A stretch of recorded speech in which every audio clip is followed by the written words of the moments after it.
ओम शांति। देखो भाई साहब भी खुश हो गए हैं। तो मैं अपने एक दोस्त की कहानी बता रहा था, जब वो कह रहे थे कि आप मेरे फार्म हाउस में आओगे तो लोग वहाँ क्यों खुश होते हैं, उसका कारण आपको पता चलेगा। ठीक है भाई, मैं उस दिन संडे गया, वो कट रोड पर जब गाड़ी उतरी तो इतना उबड़ खब्बड़, मैंने कहा ये यहाँ लोग आकर खुशी का अनुभव कैसे करते। अब बहुत उबड़ खब्बड़ होते हुए गाँवों के बीच से अब मेरे को बड़ी उत्सुकता थी कि भाई ये फार्म हाउस में जाकर खुशियाँ मिलती कैसी है ना। बाबा कहते हैं ब्राह्मण बच्चों की खुशी गायब होती है, और ये भाई लौकिक वाला भाई कहता है खुशियाँ बढ़ती है। मुझे बड़ी उत्सुकता हो रही थी। जब वो फार्म हाउस में पहुँचे तो यूजुअल जैसे एक फार्म हाउस होता है, उनका एक छोटा सा बंगला था, एक छोटा सा हॉल था, लाइब्रेरी थी, किचन था, और इतनी कोई हरियाली भी नहीं थी। जैसे हमारे माउंट आबू में कितनी हरियाली है। अपने बाबा का घर तो ठीक है, लेकिन 2 दिनों से मैं वॉकिंग कर रहा हूँ ये नक्की लेक का। तो आप लोगों में से कितने लोगों ने वो वॉकिंग किया मुझे पता नहीं, लेकिन मैं 1 साल के बाद वो वॉकिंग कर रहा हूँ इस तरफ से, है ना, मार्केट की तरफ से नहीं। और मुझे यहाँ के भाई लोग कह रहे थे कि अपना विद्यालय और यहाँ की नगर पालिका ने उसको अडॉप्ट किया है, और 1 साल से काम चल रहा है। और 1 साल में वो अंतर मैंने यहाँ पे देखा, चारों तरफ फूल और बगीचे, माय गॉड, है ना। इतनी, ये भी मेरा खुशी बढ़ाने का कारण बना, वो नकी लेक के साइड पर जब मैं वॉकिंग कर रहा था। तो उसके हिसाब से तो ये फार्म हाउस में कुछ था ही नहीं। तो अब मैं वहाँ पे, उन्होंने ये सब दिखाया, तो बाहर टेंट लगे थे जहाँ बहुत सारे परिवार लोग थे। तो बोला अभी आप आकर उनसे मिलो। उनसे मिलो तो सब लोग बड़े खुशी में। अच्छा, वो माता पिता भी थे, उनके बच्चे भी थे, और दादा दादी नाना नानी सारा परिवार वाले थे। फिर मैंने उनसे पूछा आप लोग कितनी बार आए हो। बोला 1-2 महीने हम आए थे, मैं आया था अपने दोस्तों के साथ, फिर मैंने अपने परिवार को लेकर आया, उनको बहुत अच्छा लगा, अभी मैं अपने माता पिता को भी लेकर आया हूँ। मैंने कहा अच्छा बताइए आपको यहाँ सबसे अच्छा क्या लगता है। और मैं वो यूएसपी ढूंढ रहा था, यूनिक सेलिंग पॉइंट, उसको यूएसपी कहते हैं। तब उसमें से एक बहन जी ने बताया, बोला भाई साहब हमें यहाँ पर इसलिए फार्म हाउस इतना अच्छा लगता है। आप अंदाज लगा सकते क्या कारण होगा? नहीं। उन्होंने कहा भाई साहब हमें ये जगह इतना अच्छा लगता है क्योंकि यहाँ पे मोबाइल की 0 कनेक्टिविटी है। यहाँ टावर ही नहीं है। अच्छा। तब वो बहन जी कह रही थी जब हम पिछली बार यहाँ पर आए तो मोबाइल था ही नहीं। पहली बार मैंने अपने बच्चों को देखा कि मोबाइल काम नहीं कर रहा है तो लाइब्रेरी किताब उठाकर वो पढ़ने लगे। पहली बार मैंने ये दृश्य देखा। हमें रात को इतनी अच्छी नींद आई, राइट। और जैसे ही उन्होंने कहा तो मैंने महसूस किया आज दुनिया वाले लोग भी ये फील करते हैं कि अगर हम बाहर की दुनिया से कट ऑफ होंगे, अपनों के साथ जब हम दिल से दिल का संवाद करेंगे तो ऑटोमेटिकली खुशियां बढ़ेगी। और ख़ास मैं 2 दिन से मैं यह अनुभव कर रहा हूँ, क्योंकि मैंने उस दिन जब ये कहा तो मैं ये सोच रहा था कि अपने बीके सेंटर्स भी कुछ एक ऐसे होने चाहिए जहाँ बाहर से पूरा कट ऑफ हो। और 1-2 दिन से मैं पांडव भवन में यहाँ पे हूँ, इतना अच्छा लग रहा है। बहुत, मेरे कमरे में, मैं सुखधाम में हूँ, room number 26, no connectivity at all. मुझे बहुत अच्छा फील हुआ। वो ये एक जगह मैंने देखा। और एक बार मैंने कोच्चि में गया था, तो कोच्चि में एयरपोर्ट के नज़दीक एक राज्यों का भवन है, वहाँ पे मैं अक्सर सेवाओं के लिए जाता हूँ। तो वहाँ पर भी कमरे के अंदर बिल्कुल मोबाइल मिलेगा ही नहीं। तो लोग अगर मुझे 1-2 दिन से कॉल कर रहे हैं और अगर मैं फ़ोन नहीं उठा रहा हूँ, फिर तीसरे या चौथे दिन मैं फ़ोन करूँगा तो पूछें कोच्चि में थे क्या? यस। तो ये कट ऑफ होना बहुत ज़रूरी है। हम यहाँ पे 2-3 दिन है ना, अगर मोबाइल नहीं भी लग रहा है ना तो इरिटेट मत होना, क्योंकि अंतिम समय में ये मोबाइल काम ही नहीं करेगा, राइट। तो पहला तो खुशी का कारण ये है। वैसे हम स्थूल से थोड़ा सूक्ष्म में आते हैं, क्योंकि आज बाबा ने प्रश्न उत्तर में पूछा कि बच्चों की खुशी क्यों कम होती है। तो बाबा ने कहा कि बच्चों के ना बुद्धि में पूरा ज्ञान नहीं बैठा है, कहीं ना कहीं माया आती है और हमारी पवित्रता सुख शांति को कम कर जाती है। अब सोचने की बात है कि बाबा कौन सी ज्ञान की बात कर रहे हैं। हमको तो लगता है कि सारा ज्ञान जो बाबा ने बताया हमको तो पता तो है ना। कौन सा ज्ञान? अगर बाबा मुरली में कहते हैं कि बच्चों का ज्ञान बुद्धि में नहीं बैठा है तो क्या क्या हमने नहीं समझा है जिसके कारण मेरा खुशी गायब होता है। इस साल हम लोग एक कुमारों की भट्टी कर रहे थे। मैं भी एक पार्टिसिपेंट ही था। और वो जो कुमार जो 20 वर्ष से ज़्यादा बाबा के बच्चे हैं, राइट, पक्के कुमार। हाँ, बस ये कंडीशन था कि वो वर्किंग कुमार हैं, वो ऑफिस में जाते हैं, अपना बिजनेस करते हैं, बाबा के एकदम अच्छे बच्चे और आजीवन बाबा के बच्चे रहेंगे। ऐसे कुमारों की हम लोग भट्टी में थे। तो बहुत ज्ञान के पहलुओं को हम लोग डिस्कस कर रहे थे। खुशी क्यों गायब होती है? कभी कभी कुमार जो होते हैं स्टार्टिंग में बहुत उमंग उत्साह में रहते, सेवा करते हैं, फिर कुछ समय के बाद सिर्फ कुमारों के ना साथ नहीं होता। आज बाबा ने इन जनरल बात बताई, तो उसको हम लोग एनालाइज कर रहे थे। बहुत सारे कारण हो सकते कुमारों के भी, हर एक का अपना कारण हो सकता है, लेकिन एक ज्ञान की बिंदु जो उस समय मैंने महसूस किया, जो मैं आपके साथ शेयर करूंगा, और इस पर आप लोग ज़रूर विचार करना, मनन करना, कि वो माया कौन सी आती है, पवित्रता, सुख, शांति कम क्यों होती है। और ये जो कुमार जो हैं ये सही गलत को बहुत अच्छी तरह जानते हैं, बहुत अच्छी तरह। तो कोई तो एक सूक्ष्म बात है जिसको हमको समझ में नहीं आ रहा है, स्थूल बात तो है ही नहीं। और वो जो बहुत वंडरफुल बात जो हम लोगों ने इस भट्टी में महसूस किया, वो है ड्रामा का ज्ञान, राइट। स्वामी भाई, ड्रामा में कौन सी नई बात है? हम सबको तो पता है ड्रामा। देखिए, सृष्टि एक बहुत सुंदर रंगमंच है, राइट। और इस ब्यूटीफुल ड्रामा में जो सुप्रीम डायरेक्टर है वो कौन है? हाँ, शिव बाबा, ठीक है, सुप्रीम डायरेक्टर। इस सृष्टि रूपी रंगमंच में, ड्रामा में जो प्रिंसिपल एक्टर वो है बाबा और मम्मा, ब्रह्मा बाबा और मम्मा, ये प्रिंसिपल एक्टर है। अच्छा, इस ड्रामा के प्रोड्यूसर कौन है? प्रोड्यूसर है समय, टाइम प्रोड्यूस करता ना। जैसे ही वो समय आता है तो सीन सामने आ जाता है ऑटोमेटिकली।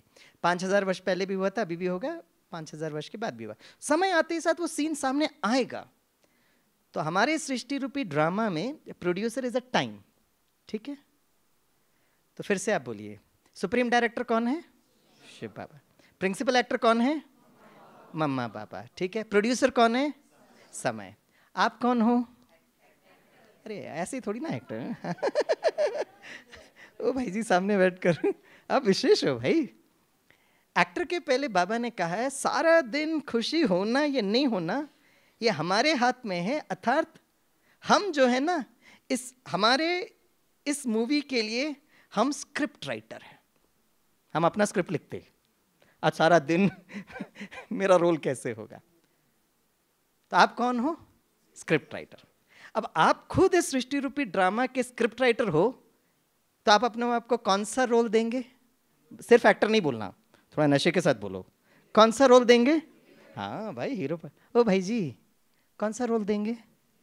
हाँ, हीरो एक्टर का। आप विशेष सिर्फ एक्टर नहीं हो। वो एक्टर तो बहुत वो मार्केट में घूम रहे हैं। पांडव भवन में अगर बैठे हैं तो हीरो एक्टर है। तो हम हीरो एक्टर है, ठीक है। तो आज सारा दिन और कल के दिन, चलो आज का दिन तो हो गया, कल का दिन आप स्क्रिप्ट लिखेंगे। भाई सारा दिन मुझे कैसा डायलॉग बोलना है, क्या बोलना है, क्योंकि हीरो पार्टधारी है ना। अभी यहाँ तक तो हमको पता था ज्ञान में, लेकिन कहीं ना कहीं खुशी गायब इसलिए होती है क्योंकि हम जब स्क्रिप्ट लिखते हैं तो ड्रामा में या किसी मूवी में ना एक किरदार होता है, और कहीं ना कहीं हम स्क्रिप्ट लिखते लिखते वो ऐसा संस्कार भर गया है कि वो किरदार को भी हम लिख देते हैं। और एक बहुत वंडरफुल किरदार है। वैसे वो शब्द सुनने में या बोलने में अच्छा नहीं लगता है, लेकिन क्योंकि मूवी और ड्रामा में होता है, वो क्या है? हाँ, अरे सबको पता है। सही बात बताया। And that is the villain. और ये हमको अंदाज ही नहीं होता कि हम अपने स्क्रिप्ट में जाने अनजाने विलन को ले आते हैं। और ये सूक्ष्म में हमारी माया एंट्री कैसे करती है, हमारी खुशी गायब कैसे होती है, उसका बड़ा सुंदर फ्लो चार्ट है। आप जस्ट इमेजिन करिए, इस पांडव भवन में बहुत नामी ग्रामी व्यक्तित्व, प्रधानमंत्री हो, या चलो हम ड्रामा की बात करें तो बहुत फेमस एक्टर, मुंबई में एक बहुत famous actor Amitabh Bachchan. Suppose Amitabh Bachchan इधर आ रहे हैं, हमको समाचार मिलता है, और माउंट आबू और आबू रोड के सभी भाई बहनों को होर्डिंग लगाकर कहते हैं, मुंबई से अमिताभ बच्चन आ रहे हैं, आपका हार्दिक निमंत्रण है। तो उस दिन यहाँ क्या होगा? ऊपर वाले हॉल में परमात्मा धरती पर उतर चुका, इतना होर्डिंग लगा, एक भी नहीं पहुँचता है। अमिताभ बच्चन पहुँचे तो आपके लिए पैर रखने की जगह नहीं होगी, सारे आबू रोड, और क्योंकि निमंत्रण दिया तो पहुँचेंगे। तो सारा हॉल जो है वो अमिताभ के पंखों से भर गया है। और आपको एक जिम्मेवारी दी गई है कि अमिताभ बच्चन साइड में बैठा है और आपको माइक दिया गया है और आपको उनका स्वागत करना है, ठीक है? तो सारे पंखे सामने बैठे। तो अगर आपने अमिताभ बच्चन को बड़े प्यार से उसकी महिमा की तो उनके पंखे बड़े खुश होंगे। लेकिन बाय चांस अगर आपने ये कहा, अमिताभ को कोई एक्टिंग करनी आती है क्या? कैसा डायलॉग बोलता है? अरे इसको कुछ नहीं आता है। अगर आपने ये डायलॉग बोल दिया तो अमिताभ के पंखे क्या करेंगे? कहेंगे स्वामी तू बाहर निकल। एक्टिंग क्या होती हम आपको सिखाएंगे। करेक्ट, स्वाभाविक है ये, क्योंकि वो अमिताभ के पंखे हैं ना, उनको एक्टिंग बहुत अच्छा लगता है। आपको नहीं अच्छा लगता है, आपकी प्रॉब्लम है भाई, उनको बहुत अच्छा लगता है। एक्चुअली हमारे साथ भी कुछ ऐसा ही होता है। जब हम ये स्क्रिप्ट लिखते हैं ना, जब हम किसी भी आत्मा को ये क्यों ऐसे कर रहे हैं, इसको ऐसा नहीं करना चाहिए, ऐसा कोई डायलॉग बोलता है क्या, अगर हमने ये संकल्प में भी कर दिया ना, वो जो आत्मा है ना उसके पीछे बहुत पंखे होंगे, वो हमें छोड़ेंगे नहीं, बिल्कुल नहीं छोड़ेंगे। अच्छा, ये जो जिसके साथ हम लोग ये एक्टिंग करते हैं ना सुबह से शाम तक, एक तो होता है हमारा लौकिक परिवार। उसमें कुछ लोग होते हैं जो ज्ञान में नहीं चलते, शायद हमको बहुत परेशान करते होंगे, और अगर वो परेशान भी करते होंगे ना तो हमको इतना ज्ञान बैठा है कि चलो ये ज्ञानी है, सहन कर लेते, संभाल लेते, वहाँ ज़्यादा प्रॉब्लम नहीं आती है। लेकिन हमारे लिए जो रिस्क जोन होता है ना, वो है ब्राह्मण परिवार। ज्ञानी तो आत्मा है, हर एक आत्मा, राइट? तो सुबह से शाम तक जब हम किसी ब्राह्मण आत्मा को देखते हैं और ये महसूस करते हैं कि इसको ऐसा नहीं करना चाहिए, इसको ऐसा बोलना नहीं चाहिए, वो जो आत्मा सामने है ना वो साधारण नहीं है, बहुत विशेष आत्मा है। परमात्मा की दृष्टि उन पर पड़ी है, करेक्ट? सतयुग के महान देवी या देवता होंगे, उनके पीछे पंखों की बात नहीं, उनके पीछे बहुत सारे भक्तजन लाइन पे खड़े सुबह शाम घंटियां बजा रहे उनके नाम पर। और अगर आपने अपने स्क्रिप्ट में ये आत्मा क्या करती है, ऐसा बोलती है, ऐसा कर दिया ना, उसके जो सारे भक्त आत्माएं हैं ना, उनके वाइब्रेशन इतने स्ट्रांग होंगे। अभी अभी ISRO ने ना चंद्रयान के ऊपर भेजा, हजारों किलोमीटर दूर चंद्रमा में 30 दिन वो चक्कर लगा रहा था। यंत्र है वो, चाहे विक्रम कहो, प्रज्ञान कहो, चंद्रयान कहो। ISRO बैंगलोर में वो वैज्ञानिक बैठकर, यहां बैठकर उस यंत्र को वो कंट्रोल कर रहे थे, किस स्पीड पर जाना है, कब ऑर्बिट को चेंज करना है, क्या करना है, यहां बैठकर। एक यंत्र से जब हम कंट्रोल करते हैं, सिग्नल देते हैं, उसका इफेक्ट इतना अगर स्ट्रांग हो सकता है, तो जस्ट इमेजिन करिए एक आत्मा के साथ, वो भी साकार धरती में, सिर्फ कुछ किलोमीटर दूर। यस, उसका इतना ज्यादा प्रभाव पड़ता है। और इसलिए कभी कभी बाबा जब कहते हैं ना, हम लोग जब योग में बैठते हैं तो अक्सर कर ये हम सबके साथ होता है, जब हम योग में बैठते हैं तो अक्सर कर हम लोग ये अपने आप को बताते रहते हैं, उन्होंने ऐसे किया तो मैंने ऐसे किया, बाबा मैंने ऐसे किया, मैंने बाबा ऐसे किया, ऐसे किया, ऐसे किया। और फिर हमको लगता है कि हमको शक्ति क्यों नहीं मिल रही है। नहीं मिलेगी शक्ति, क्योंकि एक तो आप ऊपर से वर्टिकली डिस्कनेक्ट हो गए, और जिस आत्मा के लिए हम जो वो कर रहे हैं ना, उनके इतने स्ट्रांग वाइब्रेशंस होते हैं। और जब हम लोग कुमार लोग बैठ के डिस्कस कर रहे थे तो हमने ये महसूस किया, खास कुमारों के लिए, क्योंकि हम लोग वहाँ पे थे, तो ये अंडरस्टैंडिंग हुई कि कुमार जब धीरे धीरे ज्ञान में चलते हैं, आगे बढ़ते हैं, तन से सेवा करते हैं, और विशेष तौर पर जब 10-20 वर्ष होते हैं ना तो धन से भी सेवा करते हैं। और विशेष जो निमित्त आत्मा है, राइट, जिसको बाबा ने उनको बिठाया है, यज्ञ ने बिठाया है, अगर निमित्त बहन के प्रति अगर हमने कुछ भी ऐसा विचार या संकल्प किया तो उसका कितना ज़्यादा प्रभाव आत्मा के अंदर ये सूक्ष्म है। इससे पवित्रता जो कम होती है, हम लोग स्थूल में कोई अपवित्र कर्म नहीं करते, स्थूल में वो सबसे बहुत दूर हो गए। ये उदासी आती क्यों है, खुशियाँ गायब क्यों होती है, ये जो वाइब्रेशंस आते हैं। और ये जो वाइब्रेशंस आते हैं ना, वो इतने स्ट्रांग होते हैं कि हमें वो वर्टिकल कनेक्ट होने नहीं देते।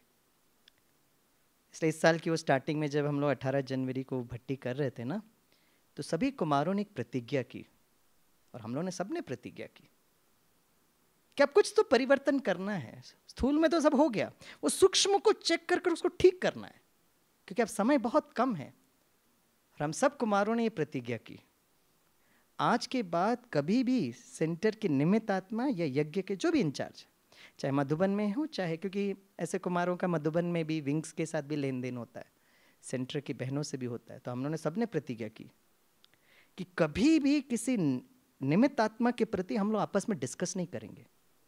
हाँ, अगर कुछ समाचार इंपॉर्टेंट है तो बताओ, लेकिन वो क्यों, क्या, कैसे भी हम नहीं उतरेंगे, बिल्कुल नहीं। और हम सब ने 18 जनवरी को ये प्रतिज्ञा की, सारे कुमारों ने। आज उसके बाद तो कुमार अपने अपने सेंटर पे चले गए। कुछ समय के बाद वहाँ के सेंटर्स की बहनों का फ़ोन आया कि स्वामी भाई, आप लोग का कैसा भट्टी था, कुमारों के चेहरे में और चलन में काफ़ी कुछ रॉयल्टी आने लगी है। तो मैंने कहा अच्छा दीदी, आप वो महसूस कर? बोला हाँ। तो मुझे कौन से सेंटर से मुझे पता चला, तो वहाँ के सेंटर को एक कुमार को जो भट्टी में आए थे ना, तो मैंने फ़ोन किया। मैंने कहा आपने प्रतिज्ञा क्या अनुभव में सुना है क्या? बोला नहीं, हम लोगों ने डिसाइड किया था कि बिल्कुल हम लोग अनुभव में, तो बात ये तो सूक्ष्म पुरुषार्थ है। तो फिर मैंने कहा आपकी सेंटर की बहन का फ़ोन आया था और आपके फरिश्तों जैसे चाल पर बड़े खुश हैं। तो बोला स्वामी भाई, ये हम लोग बहुत समय से ये सूक्ष्म अनुभव कर रहे हैं कि निमित्त आत्मा के प्रति डिस्कस नहीं करेंगे। हाँ, अगर उनमें कुछ ज़रूरी इंस्ट्रक्शन है या करेक्शन है, उसके लिए निमित्त बैठे, हमको थोड़ी ना निमित्त बनाया, हम क्यों अननेसेसरली डिस्कस करें। तो इसीलिए जब ये सूक्ष्म में ये माया एंट्री करती है, माया एंट्री कैसे करती है, जैसे कहीं ना कहीं हमको लगता है द स्पिरिचुअल ईगो। ज्ञान में एक बहुत डेंजर ये बात है, डेंजर जोन होता है ये।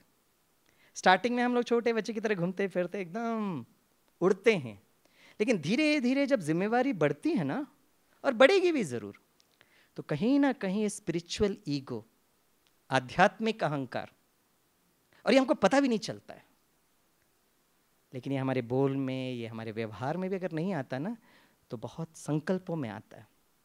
तो पांडव भवन के इस सुंदर पावन भूमि पर हम लोग अगले 1 हफ्ते के लिए ये सोच सकते हैं करने के लिए, 1 हफ्ते के लिए, कल से शुरू करें, कल से स्क्रिप्ट लिखें। और जब स्क्रिप्ट लिख रहे हैं तो सारा दिन देखना लौकिक परिवार के किसी प्रति मेरा कोई संकल्प चल रहा है क्या, फिर धीरे से देखना ब्राह्मण परिवार, आजू बाजू अपने ब्राह्मण परिवार को देखना, क्योंकि हमारा सारा कार्मिक लेन देन यहीं पर है। और फिर धीरे से देखना, जब हम लोग आपस में बैठते हैं, निमित्त आत्मा के बारे में ज़रूर डिस्कस करते हैं, तो क्या डिस्कस करते हैं। और उस दिन हम लोग ने, कुमारों ने बहुत क्लियर कट डिसाइड किया कि कहीं पर भी ऐसा डिस्कशन हो रहा है तो उनको रोकने की कोशिश करो, नहीं हमें बहन के प्रति ऐसा नहीं बोलना चाहिए। फिर भी नहीं हो रहा है तो न्यारे प्यारा हो, हमको ऐसे डिस्कशन में भाग नहीं लेना, वहाँ से कट ऑफ हो जाओ, निकलो वहाँ से। और जब आप ये करने लगेंगे ना, आप देखेंगे बाबा की वो बहुत शक्ति मिलेगी, और ख़ास करके ब्राह्मण परिवार का कि बहुत दुआएं मिलेगी। तो कौन कौन ये दुआएं लेना चाहेंगे, वो जरा हाथ उठाएं। अरे वाह, कौन कौन हीरो एक्टर हैं, वो जरा हाथ उठाएं। कौन कौन कल अपना 1 दिन के लिए देखना, कल पूरा दिन पांडव भवन में हो ना, कल कौन कौन यहाँ पांडव भवन में है, वो जरा हाथ उठाएं। वाह, बाबा के सामने बैठकर बाबा उस बहन को ठीक करो, इस भाई को ठीक करो, पति को ठीक करो, ये सब डायलॉग नहीं बोलो। This is not Baba's work. ये तो हमारे 1 हफ्ते के कोर्स में मेरी छोटी छोटी बहनें समझाती है। भाई यहाँ का रोड ना थोड़ा गड़बड़ हो गया है, अब यहाँ का रोड गड़बड़ हो गया है तो हम क्या करेंगे, हम देखेंगे भाई यहाँ का कोई कलेक्टर होगा या डीएम होगा, अगर मंत्री के पास जाना है तो पीडब्ल्यूडी कौन संभालता है, उसके पास जाएंगे ना।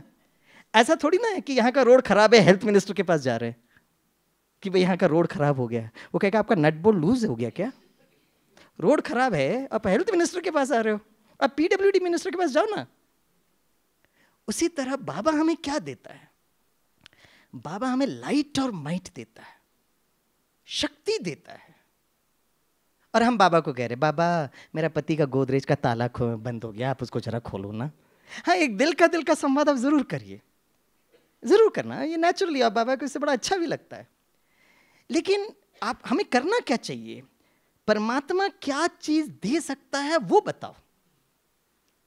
उस आत्मा को लाइट और माइट मिले, उस आत्मा को ज्ञान मिले, उस आत्मा को शक्ति मिले। और जब हम ये बोल रहे हैं तो खुद भी चेक करें, मैं कितना लाइट हूं, मेरे में कितनी अंदर शक्ति है, मैं कितना सहन कर रहा हूं, मैं उस आत्मा को के संस्कार को कितना समा रहा हूं।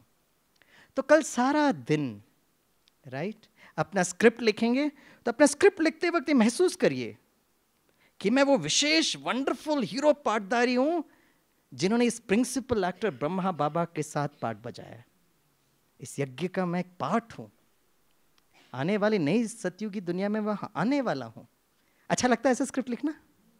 यस, ये कल पूरा दिन करिए, और जितना दिन पांडव भवन में यहां पर आपको शक्ति मिलेगी, और फिर उसको जब लौकिक घर में जाएंगे ना तो परीक्षा आएगी, वहां पे एक हफ्ता इसको ट्राई करना, और फिर देखना आपकी खुशी दिन पर दिन बढ़ती जाएगी। करेंगे सभी? राइट? और सबसे वंडरफुल ड्रामा का ज्ञान, और इसलिए श्री कृष्ण की विशेषता है। कौन कौन श्री कृष्ण की दुनिया एकदम श्री कृष्ण के नजदीक आना चाहेंगे? वो जरा हाथ उठाए। अरे कमाल है, वाह। यस, लक्ष्य भी इतना ब्यूटीफुल है ना, तो लक्ष्य अगर इतना ब्यूटीफुल है तो लक्षण भी हमारे उस पास आना चाहिए। आ भी रहे हैं, ठीक है। मैं आपको 2 प्रश्न पूछूंगा। पहला प्रश्न पर गुस्सा नहीं करना है, स्वामी पर गुस्सा नहीं करना, लेकिन मुस्कुराते हुए जवाब देना। आप में से कितने भाई बहनें हैं जो हमेशा आनंद में रहते हैं और बिल्कुल किसी पर गुस्सा और इरिटेशन आता ही नहीं? वो जरा हाथ उठाएं। चलो अच्छा हो गया, किसी के गुस्सा नहीं आने तो कुछ लोग घूर के देखते हैं। चलो अब मैं दूसरा प्रश्न पूछूंगा ना, तो आपका चेहरा एकदम रूहानी गुलाब की तरह खिल उठेगा, और किसी को तो दोनों हाथ उठाने का मन करेगा। अच्छा, आप में से कितने भाई बहने हैं जो ज्ञान में आने के पहले एकदम उदास रहते थे, बहुत गुस्सा और इरिटेट होता था, लेकिन जब से मैं ज्ञान में आने के बाद मेरी आनंद की अवस्था बढ़ रही है, गुस्सा कम हुआ? वो जरा हाथ उठाओ। देखा, हुआ कि नहीं हुआ? हुआ ना? यस, हाँ, नहीं हो जाएगा। यस, अंतर दिख रहा है आपको अपने जीवन में? यस, हाँ। पहले हाथ क्यों नहीं उठाया? इसलिए हाथ नहीं उठाया क्योंकि बाबा सत्यम शिवम सुंदरम के सत्य बच्चे ना, तो कुछ लोग हाथ उठाने को उठाऊं कि नहीं उठाऊं, तो इसलिए संकल्प चल रहा था, क्योंकि स्वामी भाई वो 15.5 कला संपूर्ण तो हो गए हैं, आधा कला कम है, और बाबा के उस पवित्र भूमि बैठे हैं, इसीलिए ना। कितनी अच्छी बात है वो, बस थोड़ा सा बाकी है, हो जाएंगे बाबा, हो जाएंगे, समय के पहले हम हो जाएंगे। अगर हमें श्री कृष्ण की दुनिया में आना है तो वही करना जो श्री कृष्ण के संस्कार थे, हमेशा आनंद की अवस्था, अ स्टेट ऑफ ब्लिस।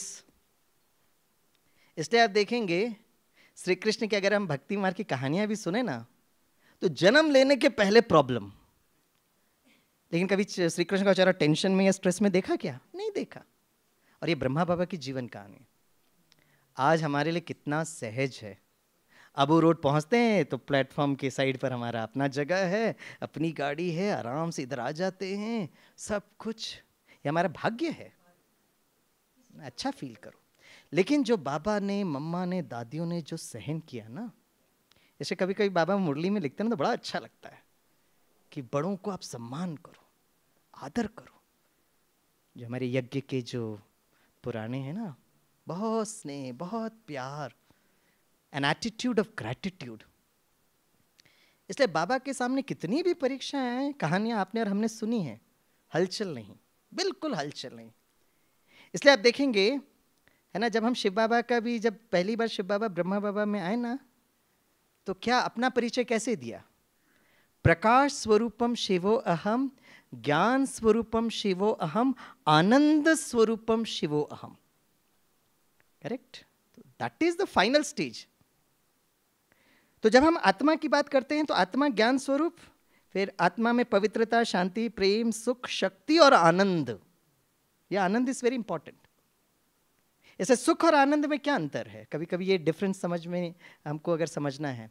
आत्मा के बाकी सभी गुण है ना, ज्ञान का ज्ञान हो सकता है, सुख का दुख हो सकता है, पवित्रता का अपवित्रता। आनंद का कॉन्ट्रास्ट नहीं है क्या? नहीं। और ये गायन है श्री कृष्ण का, ब्रह्मा बाबा का। भगवत गीता में इसका गायन बताते हैं, हे अर्जुन, सुख दुख मान अपमान जय पराजय गर्मी ठंडी बरसात, हे Arjun can you be in a state of stability, स्थित प्रज्ञ आनंद, राइट? और यही ज्ञान हमें बार बार अपने आप को बताना है। इसलिए भक्ति मार्ग में एक डायलॉग हमने सुना था जो यहाँ पे ड्रामा का ज्ञान है। जब भी कोई उदासी हुई ना, या कोई परिस्थिति सामने आई, या कोई परीक्षा आई, तो भक्ति मार्ग में आपने और हमने ये डायलॉग सुना है, राइट? जो हुआ, हाँ सभी बोलो, जो हुआ, जो हो रहा है, जो होगा। वाह, सभी त्रिकालदर्शी बच्चे, फिर उदास क्यों होते हो? भक्ति मार्ग से सुनते आए।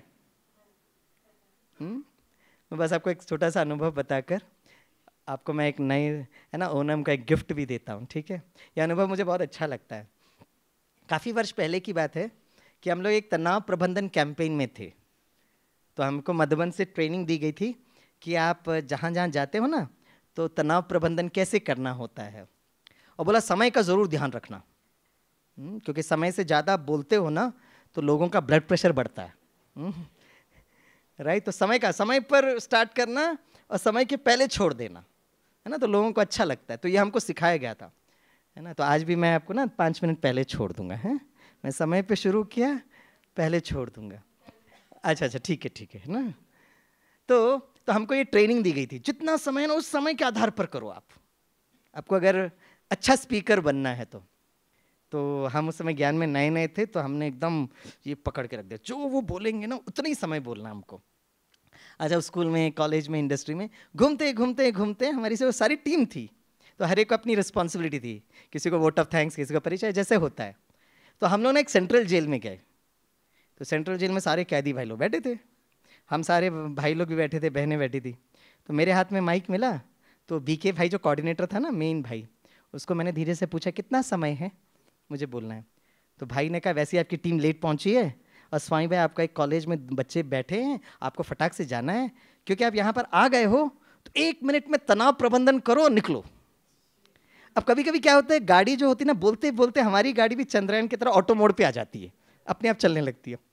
अब क्योंकि 1 मिनट था, फटाक से जाना था, सारे लोग बैठे थे। मैंने कहा कभी भी तनाव होगा जीवन में ना, तो ये डायलॉग जरूर बोलना।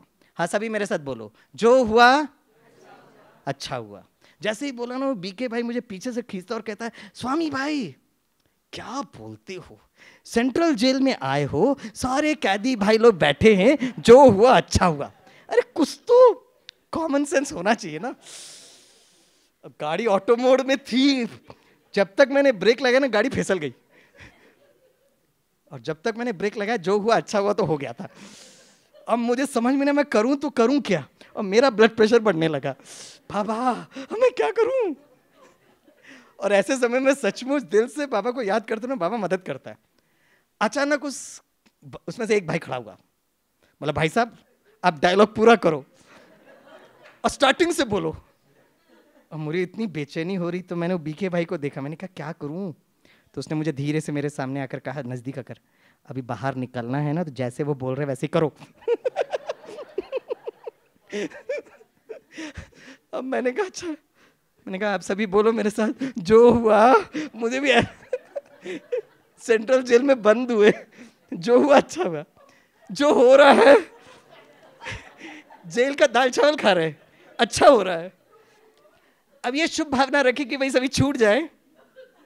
मैं कहा जो होगा अच्छा होगा। बाप रे, मुझे कैसा लग रहा था, अजीब। जो भाई ने कहा, बोल रहा था ना, वो खड़े होकर कहे, भाई साहब आपको ये डायलॉग बोलने में थोड़ा संकोच हो रहा था? मैं कहा सच्ची बात बताऊं तो मुझे बहुत संकोच हो रहा था। बोला नहीं, ये जीवन का सैद्धांतिक सत्य है, आप जेल के अंदर रहो या बाहर रहो, सत्य सत्य होता है। और फिर उन्होंने अपना अनुभव सुनाया। बोला पेशे से मैं एक बैंक का मैनेजर हूँ, और मैं जेल के अंदर क्यों आया मैं आपको बताता हूँ। हमारा एक गवर्नमेंट का एक प्रोजेक्ट था, तो प्रोजेक्ट में लोन के लिए अप्लाई हुआ, क्योंकि वो प्रोजेक्ट था तो एक कमेटी बैठी, उसने पूरा प्रोजेक्ट को स्टडी किया और रिकमेंड किया कि यस इस प्रोजेक्ट को लोन दे सकते हैं।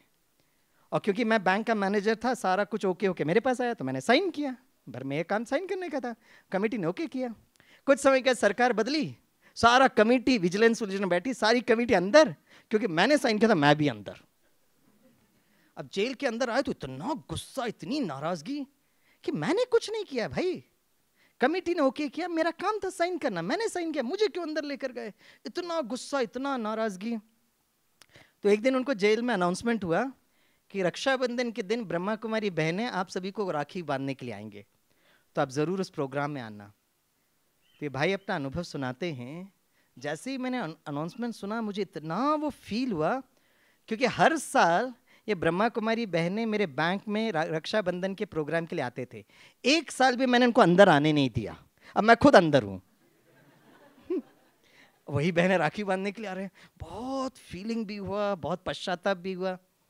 तो रक्षाबंधन में हमारी भाई बहनें जाते ना, तो बहनों ने बड़े प्यार से रक्षाबंधन का आध्यात्मिक अर्थ समझाया, फिर सबको टोली दी, वरदान दिया, वो सब दिया, राखी भी बांधी। और अक्सर बहनें पूछते हैं कि भाई बहन आपके पास आके राखी बांधी है, आप रिटर्न में क्या दोगे। तो अक्सर भाइयों का यही जवाब होता है कि हम जेल के अंदर हम दे भी कह सकते हैं, राइट ना। तो बहन के अक्सर ये जवाब देते हैं कि आप अपना समय दीजिए, 1 हफ्ते का राज्यों का कोर्स करिए। तो ये बैंक के मैनेजर कहते हैं मैंने 1 हफ्ता राज्यों का कोर्स अटेंड किया, मुझे अपना जीवन का लक्ष्य समझ में आया कि अब ये कलयुग है, नया अभी संगम युग हो रहा है, नया सतयुग आएगा और सतयुग में श्री कृष्ण की दुनिया आएगी, फिर से श्री कृष्ण इस धरती पे जन्म लेंगे। तो उन्होंने कहा स्वामी भाई मुझे लक्ष्य बहुत क्लियर कट समझ में आ गया, राइट। आप भी पुरुषार्थ कर रहे हो, मैं भी पुरुषार्थ कर रहा हूँ, आप श्री कृष्ण के कितने नज़दीक जाएंगे मुझे नहीं पता है, लेकिन मैं तो एकदम श्री कृष्ण के नज़दीक जाऊंगा, क्योंकि श्री कृष्ण का जन्म भी जेल में ही दिखाते हैं, क्योंकि श्री कृष्ण का जन्म भी जेल में दिखाते हैं। तो जीवन में जो भी परिस्थिति आती है ना, उस परिस्थिति को हम कैसे लेते हैं।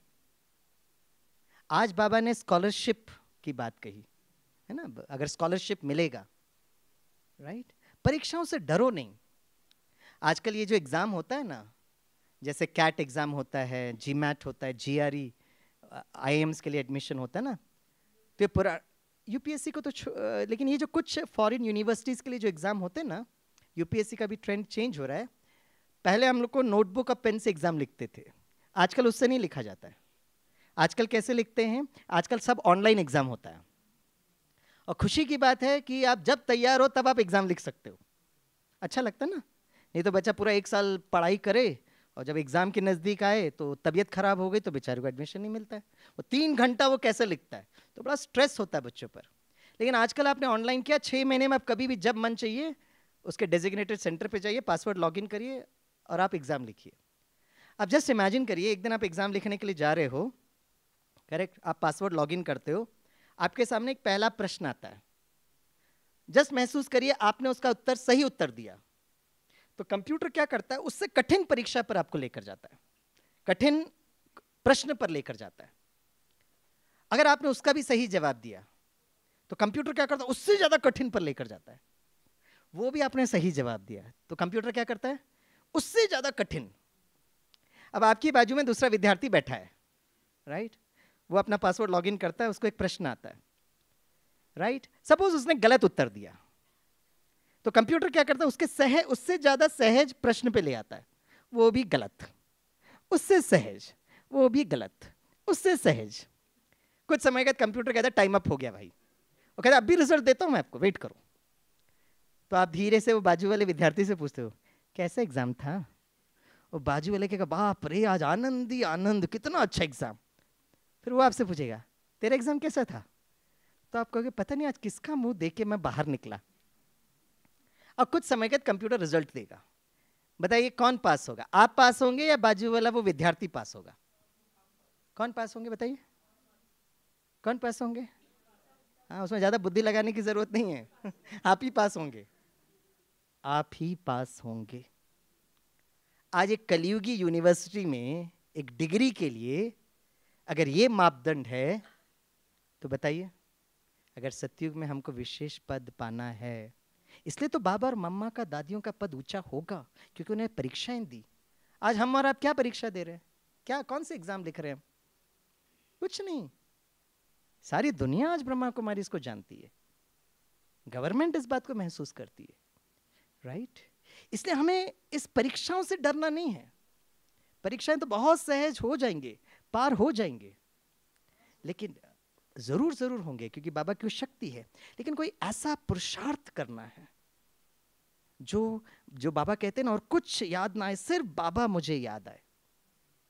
कल भी हम लोग इसी समय पर ये डिस्कशन कर रहे थे, कल की मुरली में था ना कि आप चार्ट लिखो, चार्ट लिखो आप। तो कभी कभी बच्चे चार्ट लिखते हैं, लेकिन चार्ट फिर लिखना छोड़ क्यों देते हैं?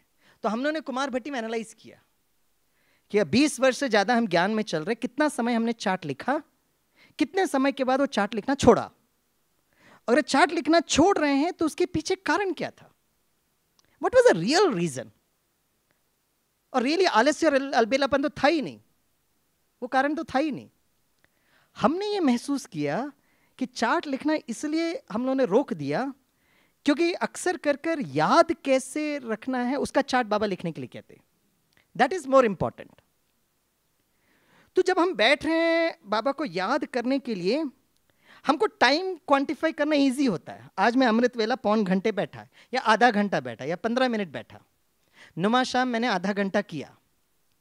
समय लिखने में मुझे इजी होता है, लेकिन मुझे जब बैठकर रात को मैं लिखता हूं ना, तो मेरे को बहुत संकल्प चलते हैं कि भाई वो आधा घंटा लिखा, कितना समय मैं झुटका खा रहा था। या नुमा शाम को तो चलो नींद नहीं आ रहा था, मैं नुमा शाम को मैं बैठा तो कितना समय मैं एक्चुअली बाबा के साथ टच में था। अब मैं अगर आधा घंटा नुमा शाम में बैठा हूं, तो मैं उस बात को रात को बैठकर मैं सोचता, मैं आधा घंटा में कितना समय बाबा की याद में बैठा। 2 मिनट लिखने में मुझे संकोच होता, कहीं मैं झूठ तो नहीं लिख रहा हूं। आधा घंटा तो बहुत दूर की बात है, 2 मिनट मतलब यहां से अगर मैं परमधाम जाता हूं तो 1 सेकंड में टच करता हूं। चंद्रयान को पहुंचने में तो 28 दिन लगे, लेकिन मैं मन बुद्धि से परमधाम 1 सेकंड में पहुंचता हूं। तो आज मैं नुमाशा में बैठा, कितना समय मैं बाबा के साथ टिका, वो क्वांटिफाई करने में उसको कैसे मैं करूं वो। और फिर अगर आधा घंटे में 15 मिनट लिखता, फिर बाबा कहते बच्चे ना बहुत झूठा चार्ट लिखते, तो वो भी लगता है अरे बाबा मैं ही हूं। ये सारे साइकोलॉजिकल पॉइंट होते हैं जिसके कारण मेरे को तनाव होता है। तो हम लोग सब कुमारों ने डिस्कस किया, हमने कहा yes this is the right thing. अब क्या करना चाहिए, जब हम सत्य भी बताएं और क्वांटिफाई भी करें। तो आज मैं आपको एक गिफ्ट देता हूं। कौन कौन ये गिफ्ट लेना चाहेंगे वो हाथ उठाओ। वाह, है ना? यस, तो गिफ्ट तो आपका अधिकार है, और ये गिफ्ट जरूर लेकर जाना।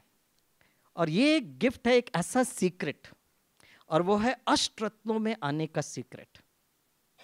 कौन कौन ये अष्टरत्नों में आने का सीक्रेट जानना चाहते वो हाथ उठाइए। वाह, बहुत अच्छा, बहुत। मैं ऐसे ही वो कुमारों की भट्टी कर रहा था, तो मैंने पूछा, तो एक कुमार ने खड़े होकर कहा, स्वामी भाई हमको अष्टरत्नों में आने का सीक्रेट पता है। मैं कहा बताइए। बोला 6 घंटा निरंतर योग। मैंने कहा कितना समय? बोला 6 घंटा निरंतर योग। मैंने कहा माय डियर कुमार भाई, 6 घंटा तो छोड़ो, 6 मिनट छोड़ो, 6 सेकंड। 6 सेकंड पता कितना होता है? टिक टिक करिए टाइम। हाँ, हो गया। इसको 6 सेकंड कहते हैं। 6 सेकंड अगर मैं परमधाम में कंटिन्यूसली टिक गया, you are a very wonderful Kumar. 1 second भी बुद्धि फिसले ना, करेक्ट? मैं कहा 6 घंटा बहुत बड़ी बात है। तो आज मैं आपको एक गिफ्ट देता हूं, और गिफ्ट पता क्या है? और इसी का अभ्यास हमको करना है, और वो अभ्यास है, आज से शुरू करते हैं, 2-3 दिन पांडव भवन में ना, उसको आगे कंटिन्यू करना। आज रात को सोने के पहले अगर अंतिम संकल्प अगर आपका बाबा हो गया, तो जो 6 घंटे आप सोएंगे ना, वो आपके योग के चार्ट में आ जाएगा। अरे इतना सहज है, बजाओ तालियां। वाह। लेकिन वो रात को सोने के पहले वो अंतिम संकल्प बाबा पता कब होगा?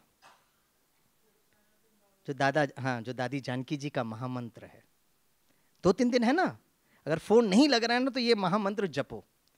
और दादी जी का ये बड़ा प्यारा मंत्र है, पूरे विश्व में हमारी आदरणीय दादी जी घूमते रहते हैं और सबको यही मंत्र बता। और ये अंतिम समय का एग्जाम का है ना, वो जो पेपर का वो जो है ना, जिसको कहते हैं ना विनिंग पॉइंट।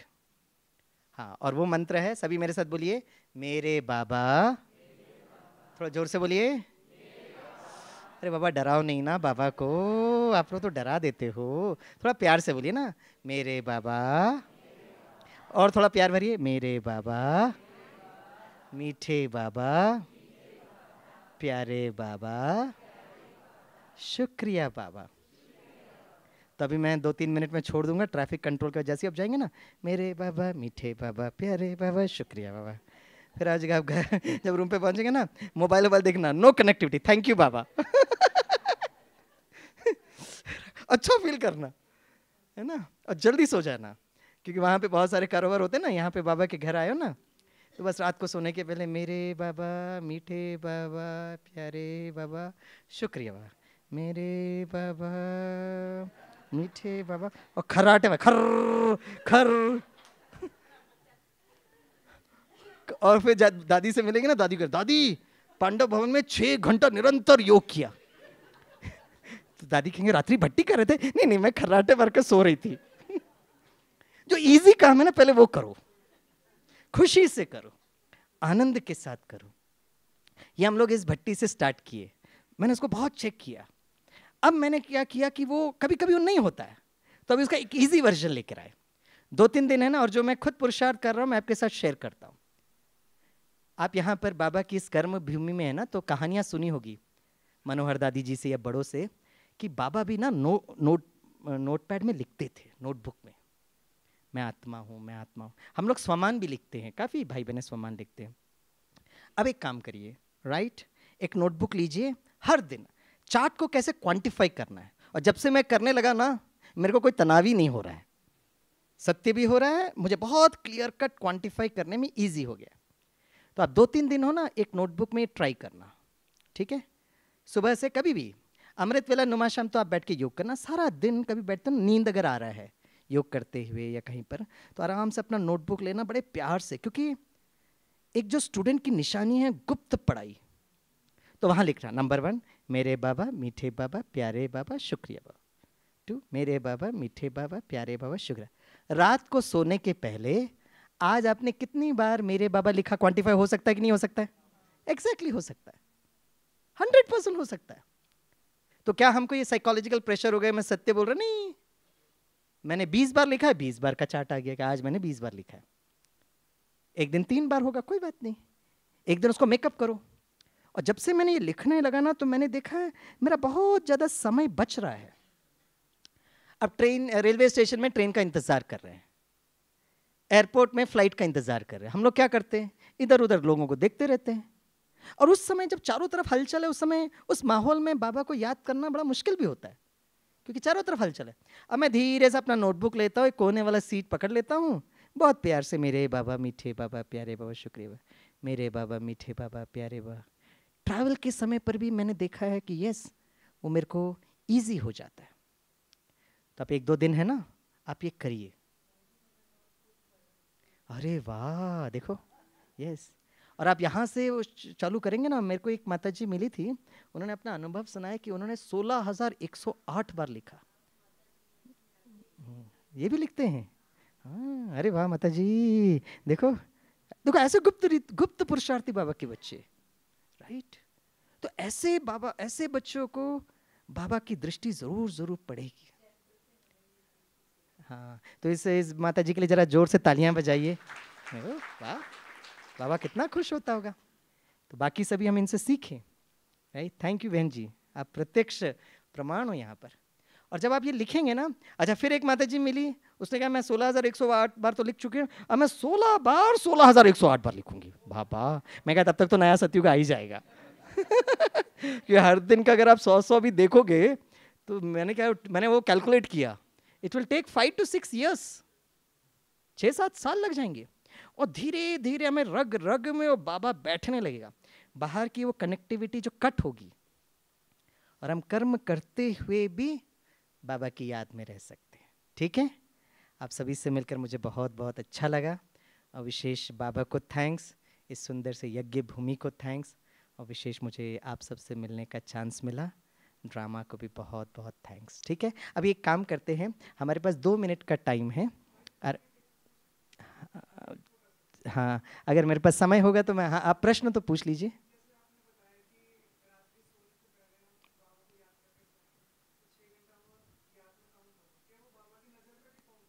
मैं जो ये बता रहा हूँ ना, कोई विचार सागर मंथन नहीं है। ये जो बात बता रहे हैं ना आपको, ये अव्यक्त वाणी में बाबा के महावाक्य हैं। ये कोई विचार सागर मंथन नहीं है। बाबा ने कहा है कि बच्चे, अगर आपकी नींद बाबा की याद में आता है तो वो नींद भी योग के चार्ट में आ जाएगा, राइट? तो आप जैसे कुमार ने खड़े होकर कहा, thank you for asking the question, तो एक कुमार ने ऐसे ही प्रश्न पूछा, तो फिर दूसरे कुमार ने कहा, स्वामी भाई अगर इतना इजी है तो बहुत सारे लोग एक है ना अष्टरत्नों में आ जाएंगे। मैंने कहा ये इसके लिए बाबा ने कहा आप पुरुषार्थ करो, बाबा अष्टरत्नों के लिए एक्स्ट्रा लड़ियां लगा देगा। ये भी बाबा के महावाक्य है, करो तो जी जरूर पुरुषार्थ होगा, आप करके देखिए। करेक्ट, तो ये बाबा के महावाक्य।